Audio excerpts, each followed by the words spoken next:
Thanks for joining us on another episode of the All Might Be Edified discussions on servant leadership. I'm Keith Pankow, the host of this podcast, and I have the wonderful privilege to be here with Kasey Arguelles, who is an active duty lieutenant commander in the United States Coast Guard. She currently serves as the executive officer of the Pacific Strike Team, where she leads a unique, highly trained cadre of Coast Guard professionals who are recognized worldwide as an expert authority in the preparation for and response to oil discharges, hazardous substances releases, weapons of mass destruction events, and other emergencies on behalf of the American public.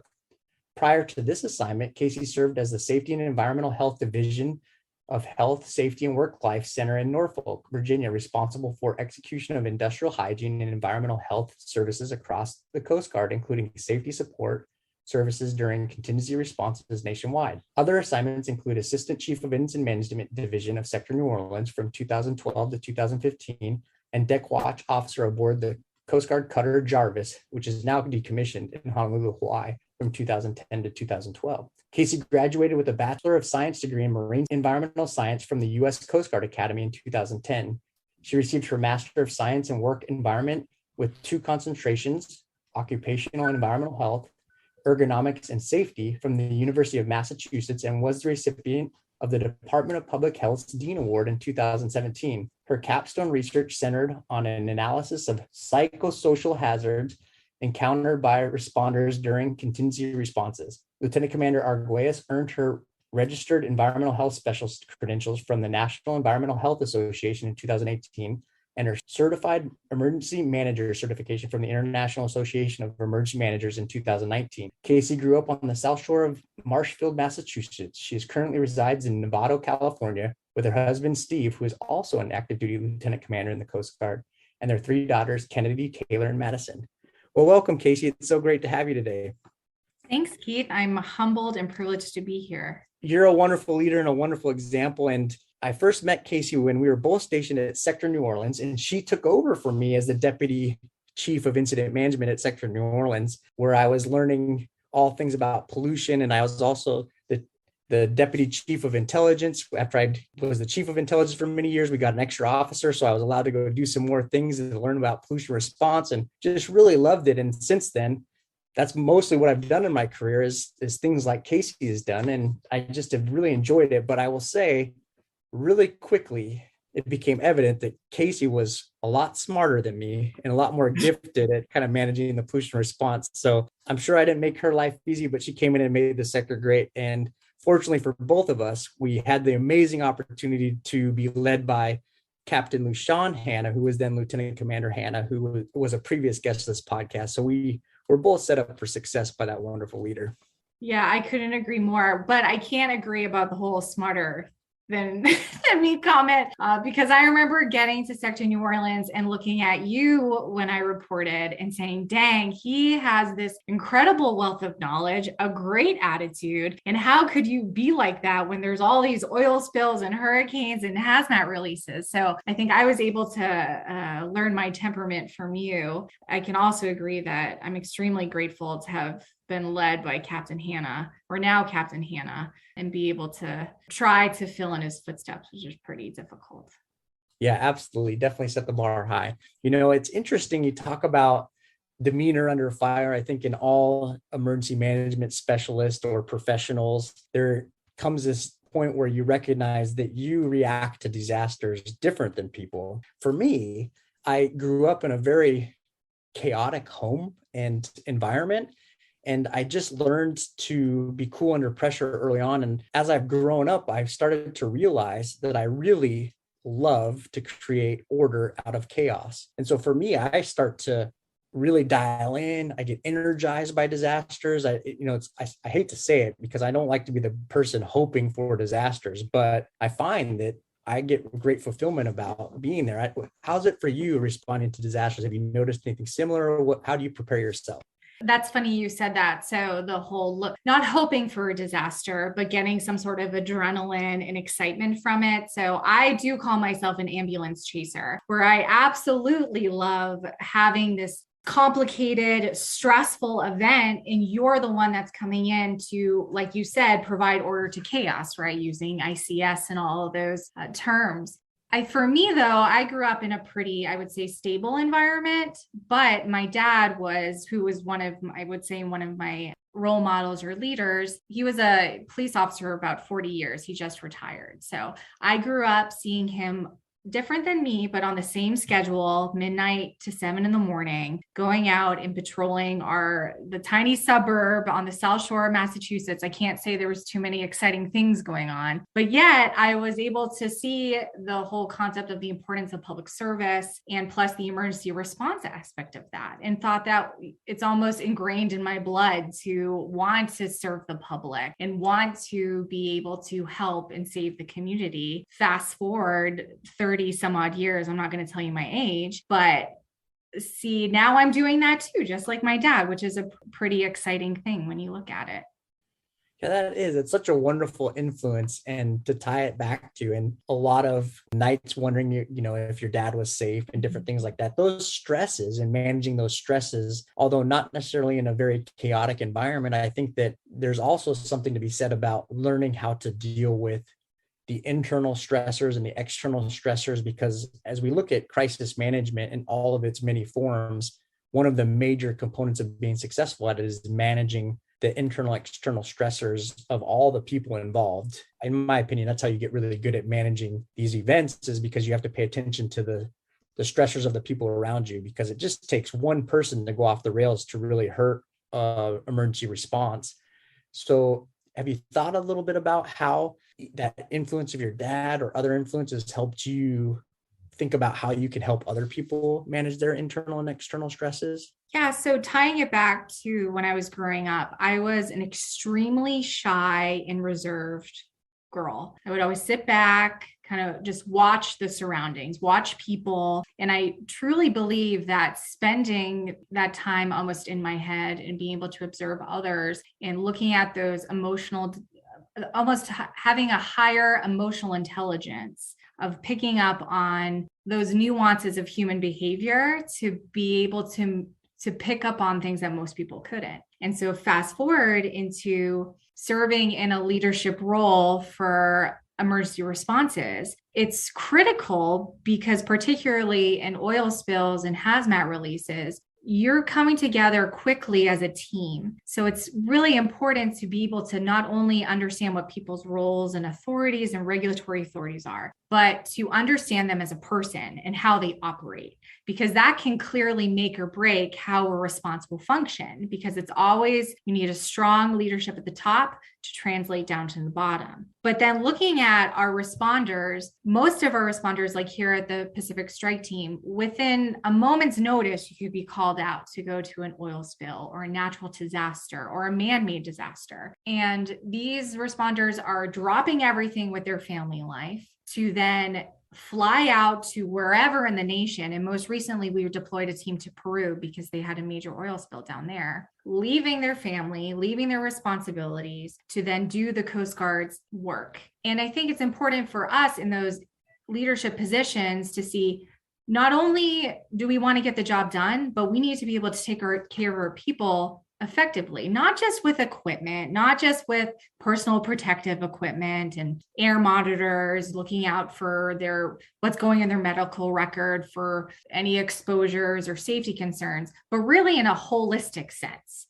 because they're being exposed to extremely high levels of stress. And there are factors that we can control as part of a response that can help mitigate that stress, right? So long working hours, having appropriately work rest shifts, having the right supervisor for the job with the appropriate span of control, having clear communication standards. These are all things that can help reduce stress of responders that are deployed out into the field. But it's not just the responsibility of this SOFR, the safety officer, it's the responsibility of the leadership and the incident commanders to be able to have that lens and vision to protect those people that are working for them and really and truly doing that hard work for the response and for the community.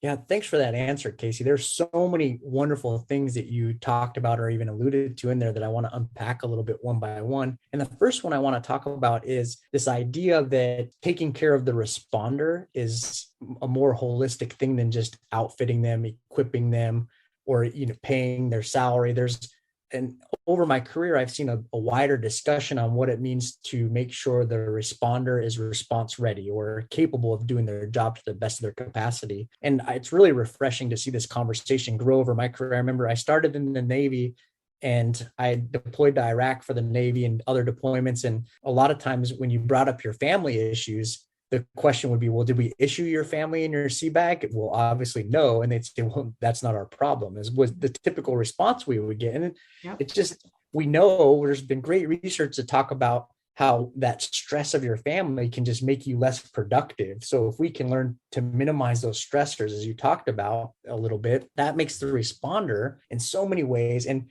this, I think, has an application to any organization, because when you're stressed about your family, if you have a life event, a sick parent or child, or someone in the hospital, or a death in the family, all of these things, right? If we're not helping you manage those life events or those stressors, we're not helping you bring the fullest capabilities to the table. And so I love that you brought that up. And now you have an extremely high operational tempo at the strike teams. I know that maybe our listeners don't understand how often these strike teams, we have 3 in the United States for you listeners. We have the Pacific Strike Team, the Gulf Strike Team, and the Atlantic Strike Team. The Pacific based in California, the Gulf in Alabama, and the Atlantic in New Jersey. And they cover regions of the world. They work for the American public, but they really cover regions of the world, and they provide support worldwide. So you have people any given day deployed all around the country and the world, and they can go at a moment's notice, as you said. So how do you, as a leader there at the strike team, help these individuals manage their life events along with being ready to deploy and do their job? That's a great question. So I think for us, when we have new folks coming in, well, even before we have new folks that report, we do a pretty significant interview with the member to make sure that that particular member and their family are 100% committed and understand what the responsibilities of being on the strike team entail. Because oftentimes you have people that just want to stay in the area or may have other motivations. So that soon weeds a few candidates out. Then when members report, I would say that it is a very comprehensive pipeline training to not understand their requirements as a response member or response technician, those members that are going out to actually mitigate an oil spill or hazardous material release. But we also provide support to their dependents and their families in the area. So we rely very heavily on our ombudsman, who is essentially a volunteer spouse or dependent that I consider part of the command, that is that liaison or bridges the gap between our dependents and the command, to be able to be on the lookout to identify any risk factors or concerns that may impede their particular family when that member is deployed. Me as an XO, I'm very, very committed to balancing, and I hate using the term work life, but in the Coast Guard, we love to use it, but being able to understand that there are resources not outside of just your qualifications and your professional development, but being able to leverage if you're having a financial issue or you need financial concerns, or if you need some sort of additional support, perhaps from a psychologist using employee assistance programs, that I pretty much every week will foot stomp that these are available resources that are ready to be used. And I use myself because this is a really stressful environment to operate in at times. It's my job as their leader to be able to remove that curtain and let them know that it's okay to know that you need help or that you want help. That's okay. And we're going to help you, whether it's with whatever resource. So that was great. I love it. One thing you started with, first of all, choosing the right people. I think that's important. We don't spend enough time on talking about this in a lot of organizations. And I know in a lot of places, they have human resources departments fully dedicated to hiring the right people. And sometimes even they miss the mark, but getting the right people for your organizational fit is super important. See, Kasey talked about how she recognizes, and the whole strike force community recognizes, the high stress of these jobs. So they find people from the start that recognize these jobs are going to be high stress. And then they equip them with the tools to manage them. I just love that. You find the right people and you equip them properly with the proper physical tools, but also some of the emotional support tools as well. And what I really loved about how you discussed that is that you as a leader modeled the way. You talked about how you use those tools and you call upon that support. As someone in the organization, when I see a leader do something, like I have a captain right now, we preach health and fitness in the Coast Guard. And I have a captain that she goes out of her way to show us each day when she's going to work out at the gym, so that we feel comfortable taking time to do that and put our health and fitness as a priority. And in my career, that hasn't always been the case, but I really have appreciated that captain doing that to give me the license to do it as well. And so that I think is super important. And then, watching people and talking about people, using those resources to recognize when something is out of the norm or there's a challenge that arises, I think is especially important as well. In the Coast Guard, you mentioned the safety officer. We often say safety is everyone's responsibility. We ask all the time, who can stop a job or a work site because of safety? And the answer is always anybody can if it's safety related, right? But the reality is we say that, but there's sometimes instances all throughout our organization, other organizations, where you might not feel that you have the full authority to actually stop something or to speak out against safety because, our actions don't always mirror our words. So how do you help people recognize that they can speak up, not just for safety, but when they have issues of themselves or when they recognize issue with someone else, that they can have this place of trust, they can speak up and have open dialogue with you so that you can build a more holistic environment for the people that work there? I think the first thing that it comes down to is establishing a level of trust. So whether you're on a deployment or here at the unit, that you quickly can understand and listen and appreciate the feedback that a member is getting and establishing the trust between them one-on-one. And part of that comes also with a respect-based.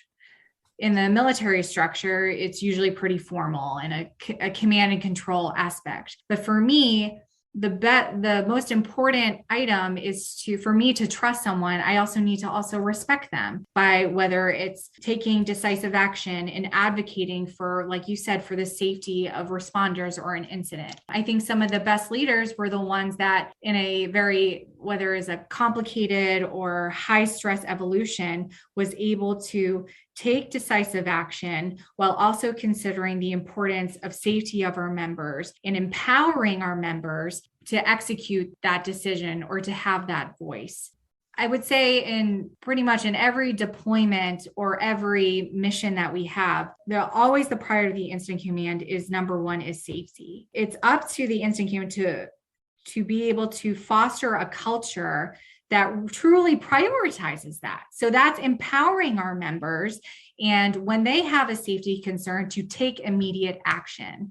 I recently deployed to the Los Angeles Long Beach oil spill. It was a major oil spill back in October, about 25,000 gallons that was discharged into Huntington Beach and stemmed across 100 miles of shoreline. And there were two particular instances where we had contracted cleanup workers that were cleaning up the oil. So they were dressed out in Tyvek, and there were quite a few public security incidents where those members were being harassed. A lot of times there was a lot of discriminatory language being thrown, racial slurs at these particular individuals that worked for the response. Yes, they weren't uniformed.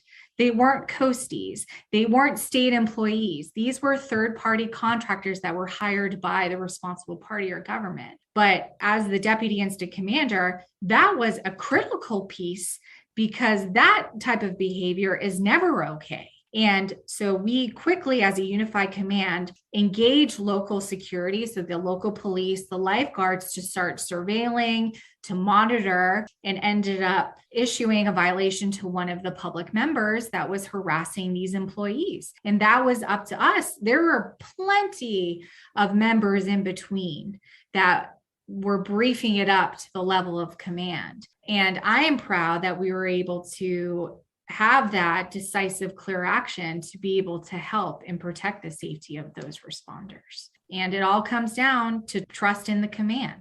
There's a really great action that you modeled there that I think we can use more of in the servant leadership discussion. And that's not expecting someone else to take care of a problem, but recognizing an issue and taking clear, decisive action to resolve it. Everyone deserves a workplace free of harassment. I think that most of us realize that, but too often, so many of us are afraid to take the action it takes to eliminate that harassment. And whether you're a deputy incident commander or somewhere in that chain, all of us have a responsibility to do what we can to end that harassment. And I'm happy to hear that the chain of command and the people working brought it to the highest levels of attention so it could be dealt with appropriately. And so those people could have a workplace free of harassment. This work of cleaning up oil spill in Tyvek suit is not necessarily comfortable or easy and everything's perfect. So having to deal with harassment that has nothing to do with the job just because of someone's own ignorance or hate, just not okay. And so that's a great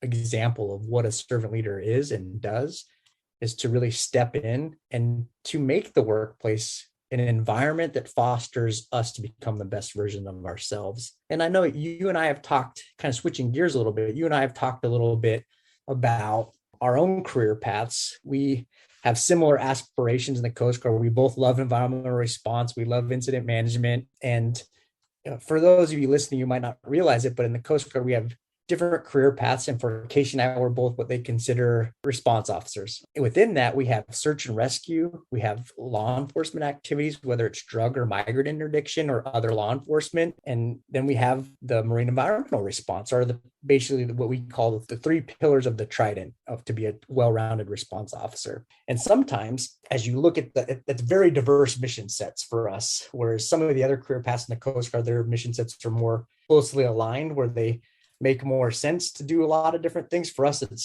can be very hard to be well faceted in each of those.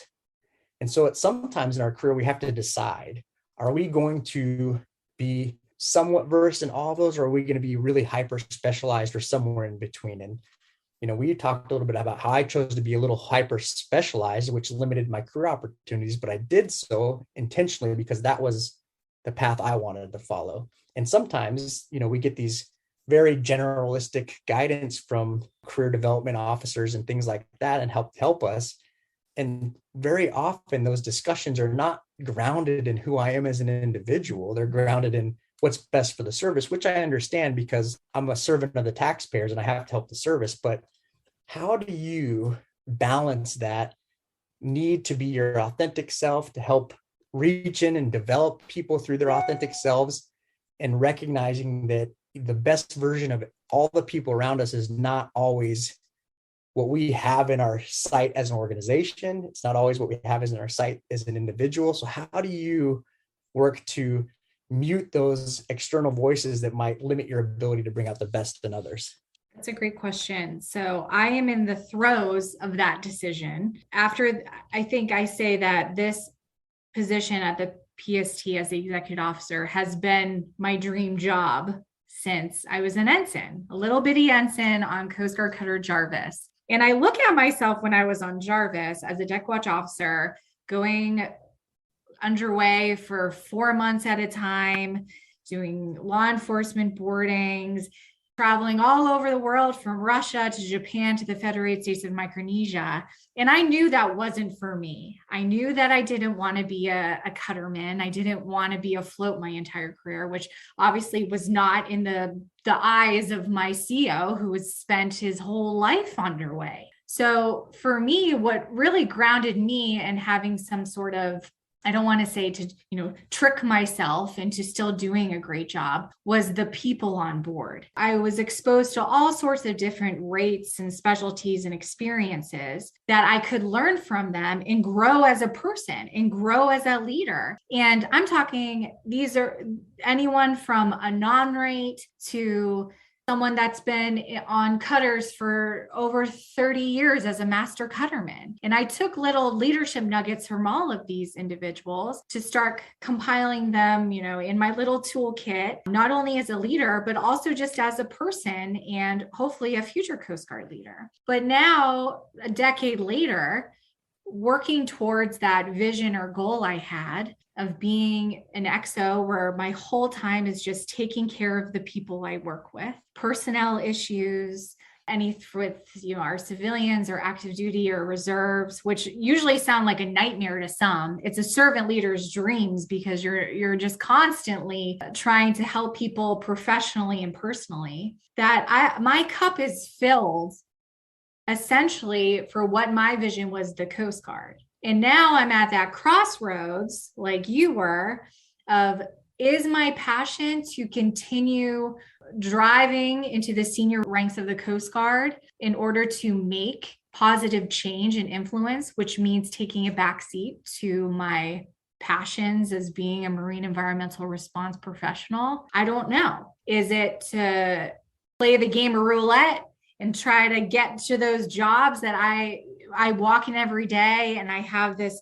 flavor of passion because I love that technical skill and work as related to oil spills and hazmat releases, which I sound like a total nerd saying that, but it's true. I don't know. I don't know what the right answer is. For me right now, it's knowing that both of those directions and what's kept me going since I graduated from the Coast Guard Academy in 2010 was that in whatever job I have, I will be able to still help the people and help the future leaders of the Coast Guard. It sounds cliche, but it really is the foundations of any servant leader, is that I walk into work every day feeling happy, not just because of a deployment or because we reach a certain metric in our professional unit and in goals towards the end goal and feeding Coast Guard strategy, but I helped our YN1 get their temporary separation approved. I was able to help our member that had this huge financial stress through a Coast Guard mutual assistance loan. I took an hour of my time to craft a thorough endorsement for that member to apply to become a Marine inspector. It's those little things that I find that keep me going every day and wanting me to come to work. And I'm not sure. And one thing that I do know is that both of those paths will still have that. They'll look a little different, that's for sure. So, we'll see. But that's kind of how I'm operating nowadays, just day by day, looking for the next personnel fire to put out, I guess I would say. I love that answer. I really love how you connected being an executive officer to being the dream job of a servant leader.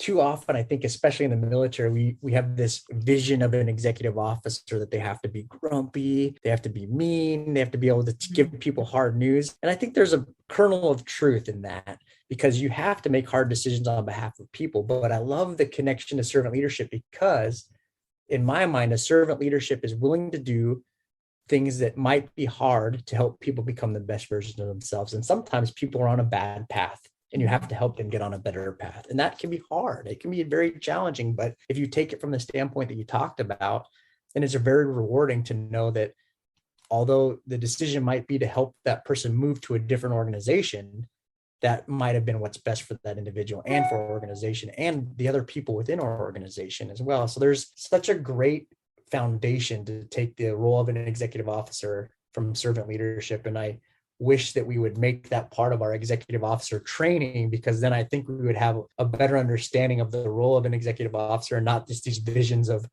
an old grumpy person, making everybody miserable. Because I love that. That's definitely not what comes to mind when I think of Kasey Arguelles as an executive officer. And I think you're amazing at it. And so that's perfect. Going back to this, we talked a little bit about balance and even work-life balance. It's interesting. I loved how you kind of cringed at saying that, because I heard a really respected leader at actually a church leadership training. I do a lot of volunteer work for the community and for my church. And so he was a leader from outside the area, David A. Bednar. He comes in and someone asked him that, how do you balance all these community demands? And he said, balance is a myth. He said, when you are focused on something, you are inherently not focused on something else. As soon as you realize that, you can start to prioritize appropriately by focusing on the things that matter most and then working down the line. And I love that, because we so often think of this scale, right? And we're trying to balance everything, but a better approach is saying, what's my priority at the moment? Or in your instance, the priority obviously isn't choosing the path. It's how can I use these paths to help people? and then you just let the rest fall into peace. And I think that foundation and that recognizing what gives you fulfillment helps you prioritize more appropriately. And I really appreciate that. And so any advice you could give to our listeners on how you do that intentionally? I'm glad that you picked up on my cringe for work-life balance, right? That's all I heard after I graduated from the academy. And particularly as a female officer, when you start looking at what you want your life to be. I knew I wanted to have kids. I knew I wanted to have a family, but I also wanted a really successful, intense career in emergency response. Those two concepts are often very hard to accomplish together. So everyone just pushed, you just need a strong work-life balance. I think that's nonsense. I agree with you. Mr. Dyson, the president of Coca-Cola, his comparison really resonated with me because I'm like, if I'm not into work-life balance and juggling and that concept, what am I looking for? And he said it best. We have 5 balls in the air and we're juggling them. I'm not sure if you've heard this or your listeners have heard this, but you're juggling these balls. 4 of them are glass. 1 of them is rubber. The 4 that are glass are family, health, friends, and your spirit. The last one that is rubber is work. So if you're juggling and you drop one of the glass balls, it shatters. You can't get it back.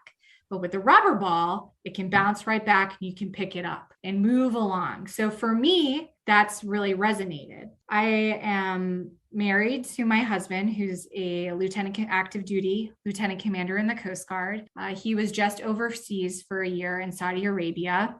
And we have 3 little girls that are 7, 5, and 2. Our oldest is special needs. She is autistic, which obviously navigated our course as a family. But I look at, particularly last year, when my husband was overseas, I was by myself in Virginia working at the Health Safety Work-Life Service Center in the height of a pandemic. And let me preface that my main job was COVID-19 safety. So I'm in the throes of pushing out operational guidance to help our Coast Guard unit to be able to protect their responders through various mitigation controls, whether engineering, PPE wise, administrative through infection control plans. Meanwhile, I have 3 little girls at home with me by myself. That's a lot. I always just had that vision of me juggling those 5 balls and knowing that for me, I couldn't let those glass ones shatter. And it was only day by day that you couldn't think about it more than at 24 hours in advance, because no matter what, something was going to come up and you were just going to have to figure it out. You just find a solution. And then if you needed help, that you tried your best to find a support network. I can say that that's something that I'm still working on as a leader. You know, it's funny, after a decade and a half of being in the Coast Guard, that you would think we would have this huge rally of support. But here we are in California. My family's on the East Coast. My husband's family's in Arizona. We're still just taking it day by day and keeping those 5 balls juggling in the air. And if that work one starts to drop, perhaps one of my shipmates can help me out. Or if one of the glass ones start to fall, perhaps my husband is able to take a day off of work to address. So it's all just about juggling those 5 balls in the air for me. I love that visualization. And as you were talking, I had this image in my mind of the people around us stepping in that were juggling really well and helping grab that extra bouncing ball and passing it around. I think that's why that visualization resonates so much, because it bounces up and other people could help. Yes. And I love how you discussed that and modeled that in your behavior. And I think as a leader, that's important for people to see someone like you doing that thing, because then they know they can do it. And before I ask one of my last questions, I want to leave us with our challenge this week, because I just love that thought. I challenge everyone to think about their own priorities. What are you juggling right now? What's close to dropping? Is it your glass balls or is it your rubber ball? Are you inviting people into your circle to help you juggle more fully and not drop those glass balls? So think about that. Think about your priorities and how you're managing them. and how you're inviting people in to help you with those priorities. Now, I really admire you, Kasey, and I think, as someone who's been deployed, I know what it's like to be the deployed member in many instances and to worry about your family on the other end. And it's just admirable to see you in such a high visibility leadership role with a, co-military deployed spouse, managing your kids, talking about these trials and tribulations and working through those things.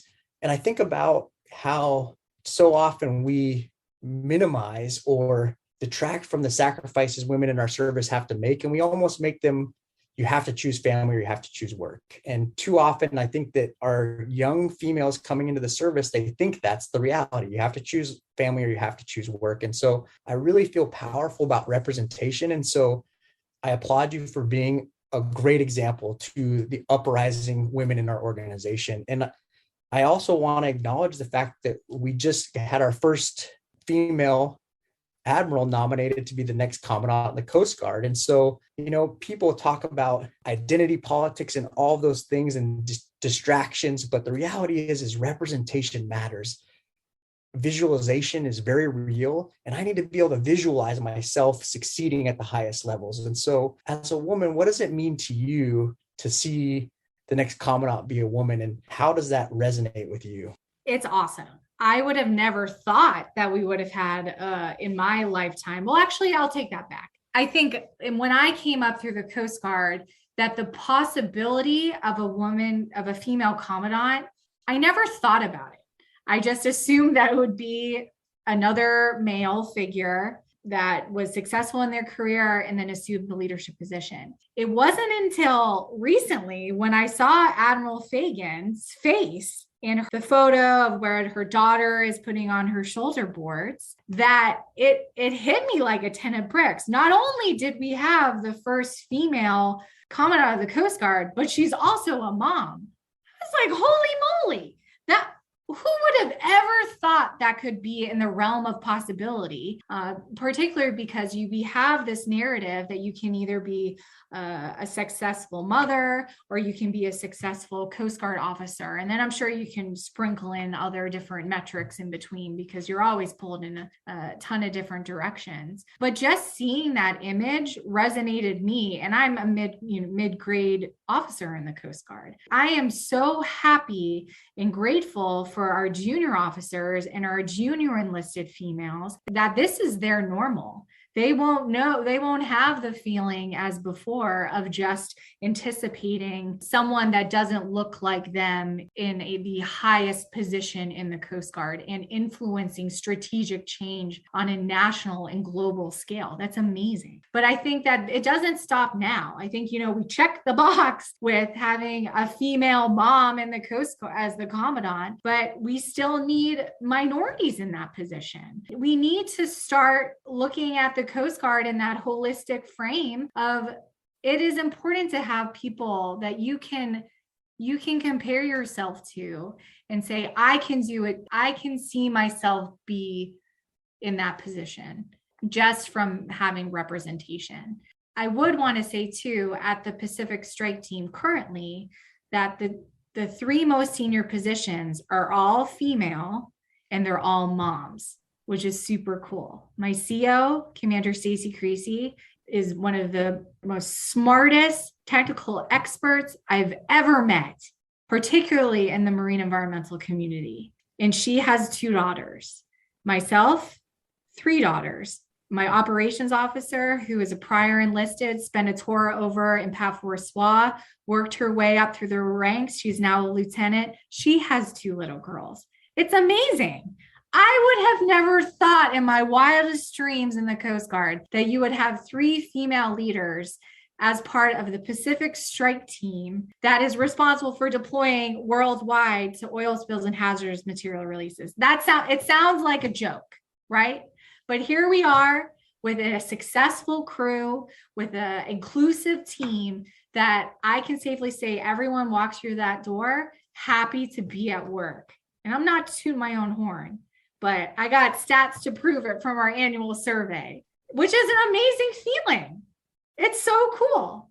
So thanks for bringing it up, because I think as a female officer, you forget to reflect on where you came from and then how the Coast Guard has shifted with representation. And I can only hope that, and I do truly believe that we're pushing the narrative in the right way to start having minorities in those particular roles, because that needs to happen. Thank you. And for those of you listening, if you don't believe representation matters, rewind and listen to Kasey's excitement. Please rewind and listen to her excitement. That should be beyond the words, all the evidence you need that representation truly does matter. I think for too long, we've convinced ourselves that it doesn't matter as much as we think it does. And I would say the opposite is true. Representation absolutely matters. We need to be able to visualize ourselves. We need to see people that we relate to, people that resonate with us. And they don't have to look exactly like us, but we need to see ourselves in them. And so think about that. Think about ways your organization is inviting a wider, more diverse representation of the greater public at large, of the world at large. These strike teams deploy around the world. They want to understand communities around the world, how to work with them. That's a great mindset to build your representation. And I just love it. I couldn't have asked for a better answer to that question. So thank you. And now, before we wrap up, any closing comments you want to leave us with today, Kasey? No, Keith, thank you for the work that you're doing on this podcast. I think servant leadership is something that resonates with a lot of us that feel sometimes like the black sheep in our respective workplaces, because we do things a little different. We have a lot of empathy, we have humility, we appreciate authenticity, and we just want to take care of our people. So I think it's really great that you're highlighting that here and making it okay for us to come together as that group and to share our experiences. So thank you for that. Thanks so much, Kasey. A wonderful example of servant leadership. And thanks all you for joining us on another episode of the All Might Be Edified discussions on servant leadership. Please like, rate, and review the podcast. Send me any comments you might have. I love to hear from you listeners. And also share it with those that you think might benefit from it. Go out and reach out to those people. Even if you don't share the podcast, share some of these ideas or implement them in your life so that you can take better care of people. And have a wonderful day.